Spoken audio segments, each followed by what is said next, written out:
अस्सलाम वालेकुम दोस्तों, एक बार फिर से आपका खैर मकदम है हमारे यूट्यूब चैनल AIM हक की आवाज़ में। मैं आसिफ आपकी खिदमत में एक बार फिर से। दोस्तों, असदुद्दीन ओवैसी साहब ने एक बहुत ही ज़्यादा अहम ट्वीट किया था और ये ट्वीट था इंडी गठबंधन के उपराष्ट्रपति के जो उम्मीदवार है उनके बारे में।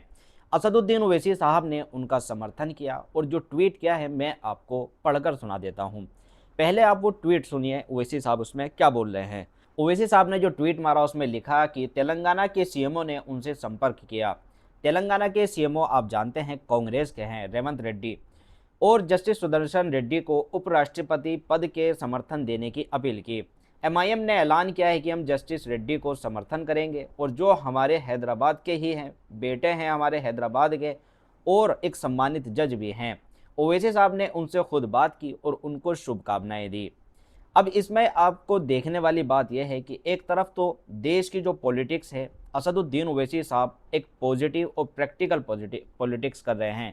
दूसरी तरफ बिहार में आपने देखा होगा कि असदुद्दीन ओवैसी साहब ने जब इंडी गठबंधन से संपर्क किया कि हमको भी गठबंधन में शामिल कर लीजिए ताकि बिहार में वोटों का बिखराव ना हो और बीजेपी को रोकने में मदद मिल सके, तो ओवैसी साहब ने, अख्तर उल ईमान साहब ने खूब जोर लगाए, खूब कोशिश की गठबंधन में आने के लिए।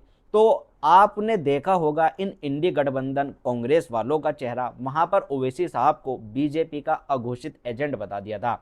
इमरान प्रतापगढ़ी को आप जानते ही होंगे, एक गवैया, एक शायर, जो असदुद्दीन ओवैसी साहब, अकबरुद्दीन ओवैसी साहब का नाम लेकर इनके बारे में नज़में पढ़ पढ़ कर तो फेमस हुआ है और वो शख्स बैठकर बता रहा है कि ये बीजेपी के अघोषित एजेंट हैं। तो इन लोगों के लिए अब डूबकर मरने वाली बात है, क्योंकि एक तरफ तो आप लोग ओवैसी साहब को बीजेपी का अघोषित एजेंट बताते हो और जब ज़रूरत पड़ती हो दूसरी तरफ आप असदुद्दीन ओवैसी साहब से मदद मांगते हैं। दोस्तों, अब सवाल यह है कि अगर MIM मुसलमानों की तकलीफ़ और उनके मसले और उनके हक़ की बात करती है तो क्या वे किसी के एजेंट हो जाते हैं?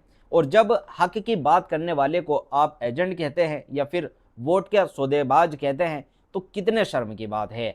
तो जब आपको ज़रूरत पड़ती है तो आप ओवैसी साहब से हाथ मिलाने को तैयार हो जाते हैं, जब आपको समर्थन चाहिए होता है तो आप तैयार हो जाते हैं।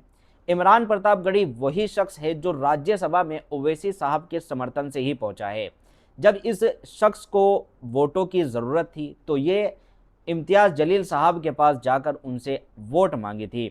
इम्तियाज़ जलील साहब उस टाइम MP थे और उन्होंने अपनी वोट खुशी खुशी इस शख्स को दी थी। इतना बड़ा एहसान फरामोश ये शख्स है। असदुद्दीन ओवैसी साहब की जो पॉलिटिक्स है वो बिल्कुल साफ है। आप लोग भी जानते होंगे कि जहां ज़रूरत होती है समर्थन की वहां वो समर्थन करते हैं और जहां जुल्म की बात आती है तो खुलकर विरोध करते हैं। शायद यही वजह है कि असदुद्दीन ओवैसी साहब धीरे धीरे लोगों के दिलों में बसते जा रहे हैं, धीरे धीरे लोगों की पसंद बनते जा रहे हैं। और यही चीज़ कांग्रेस वालों को, इंडी गठबंधन वालों को चुभ रही है कि ये लोग जो मुसलमान हैं, जो परेशान हैं, जिनकी ना कोई एजुकेशन है, जिनका ना कोई लीडर है, जिनका ना कोई अपना है, जिनकी ना कोई आवाज़ है, अगर उन्होंने असदुद्दीन ओवैसी साहब को अपना लीडर मान लिया तो इन लोगों की जो दुकान है वो बंद हो जाएगी। इसी वजह से ये लोग ओवैसी साहब को अपने गठबंधन में शामिल नहीं करते। तो आप लोग भी अपनी राय कमेंट में ज़रूर देना कि आप लोग ओवैसी साहब के बारे में क्या जानते हैं, क्या सोच रखते हैं, और इंडी गठबंधन ने बिहार में जो ओवैसी साहब के साथ किया वो क्या सही था, और असदुद्दीन ओवैसी साहब ने जो समर्थन दिया है इंडी गठबंधन के प्रत्याशी को, क्या वो सही है? आप लोग अपनी राय कमेंट में ज़रूर रखें। इसके साथ ही आपको असदुद्दीन ओवैसी साहब की स्पीच सुना देता हूँ, वीडियो देखें। इंडिया, चाइना, चीन और रूस के जो अभी जिस तरीके से रिलेशन बढ़ रही है, आप कैसे देख रहे हैं? क्योंकि एक तरफ हम देख रहे हैं टैरिफ। एक बात हमको बताइए, जितने पेट्रोलिंग पॉइंट्स पर हम पेट्रोलिंग नहीं कर सक रहे थे, 65 में से 25 पर नहीं कर सक रहे थे, हम कर सक रहे क्या पेट्रोलिंग वहां पर? क्या बदले? नहीं, सुन तो लीजिए, ये सरकार से हम पूछ रहे हैं। जो टेरिटरी पर, हमारी टेरिटरी पे जो बफर जोन बना दिया गया, हम जा सकते क्या वहां पर? नहीं जा सकते। तीसरा, जो ट्रेड सरप्लस है चाइना के साथ, वो बढ़ता ही जाएगा या कम होगा? ये सरकार बता दे हमको। चाइना वन इंडिया पॉलिसी को नहीं मानता है, हम वन चाइना पॉलिसी को मान रहे हैं। कैसा हो रहा है बता रही?